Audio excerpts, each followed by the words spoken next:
कांता बहन की दो बहुएं थी, बड़ी कल्पना और छोटी प्रिया। कल्पना का जैसा नाम वैसा ही काम। सारा दिन कल्पनाओं में रहती, ना कोई काम करती ना कोई धाम। अरे कल्पना बहू, जरा अच्छी सी चटनी पीस दे, आज कुछ मजेदार खाने का मन है।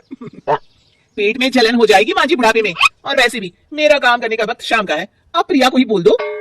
इतना कहकर कल्पना वहां से चली जाती है। कांता कल्पना के ऐसे रवैये से काफी परेशान रहती है। मैं बना देती हूँ माँ चटनी, ऐसा बोलकर प्रिया माँ को चटनी बनाकर प्लेट में खाने को देती है कि तभी वहां कल्पना आ जाती है। अरे वाह चटनी, जरा चक्कर तो देखो, बड़े दिन हो गए। अरे नहीं बहू, तू तो रहने ही दे चटनी खाना, पेट में जलन हो जाएगी। इतना कहकर कांता और प्रिया दोनों हंसने लगते हैं। कल्पना सारा दिन या तो मोबाइल में यूट्यूब देखती या फिर सोती रहती। उसका कमरा भी बिखरा और गंदा रहता। एक दिन कल्पना का पति अशोक उससे कहता है, अरे कल्पना, जानवर भी उस जगह को साफ कर लेता है जहां वो बैठता है, तुम तो इंसान हो, कैसे इतने गंदे कमरे में रह लेती हो? देखो सारा सामान यहाँ वहां बिखरा पड़ा है। ज्यादा अपनी माँ का बोलना बोलो। हाँ, कमरा तुम्हारा भी तो है, गंदा लग रहा है तो साफ कर लो। पता नहीं तुम्हारे साथ मैं कैसे जिंदगी बिताऊंगा। इतना कहकर अशोक वहां से चला जाता है। कल्पना बस खाना खाने कमरे से बाहर आती और फिर से कमरे में चली जाती। इससे कांता बहन काफी परेशान रहती।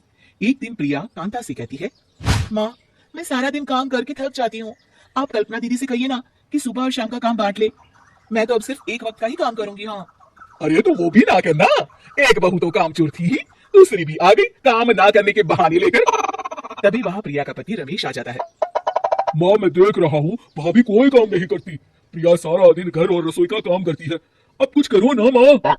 कांता मन में कुछ सोचती है और कल्पना के पास जाती है। कल्पना फोन पर मेकअप करना देख रही होती है। कल्पना, तुम सारा दिन बस मोबाइल देखती हो, घर का कोई काम भी कर लिया करो। प्रिया सारा दिन काम करके थक जाती है, आज से मैंने फैसला किया है, एक वक्त का काम तुम करोगी, सुबह का खाना तुम बनाओगी और रात का प्रिया। आप लोगों ने काम को हुब्बा बना रखा है। अरे पता नहीं थोड़ा सा ज्यादा काम करने में आप लोग घबरा क्यों जाते हैं। और हाँ, बहुत ज्यादा प्रिया की तारीफ मत करिए मेरे सामने, बड़ी बहू तो मैं ही रहूंगी। मैं कुछ नहीं जानती, कल सुबह मुझे वक्त से खाना चाहिए, रसोई में आ जाना, वरना कल से तुझे खाना नहीं मिलेगा। अगली सुबह कल्पना रसोई में नहीं आती है। वो देर से सोकर उठती है और बाहर आकर कहती है, भूख लगी है, आज खाने में क्या है? इतनी देर हो गई, आज किसी ने मुझे उठाया भी नहीं, पता नहीं कहाँ है सब। कल्पना को घर में कोई नहीं दिखता। वो रसोई की तरफ जाती है जहाँ बड़ा सा ताला लगा होता है। अरे रसोई में ताला, ओ मैं तो भूल ही गई थी, माँ ने आज से सुबह का खाना मुझे बनाने को कहा था।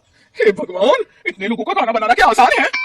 तभी घर के सारे सदस्य बाहर से वापस आते हैं। वाह माँ जी, मजा आ गया छोले भटूरे खाकर। मेरे मुंह में तो अभी भी स्वाद आ रहा है।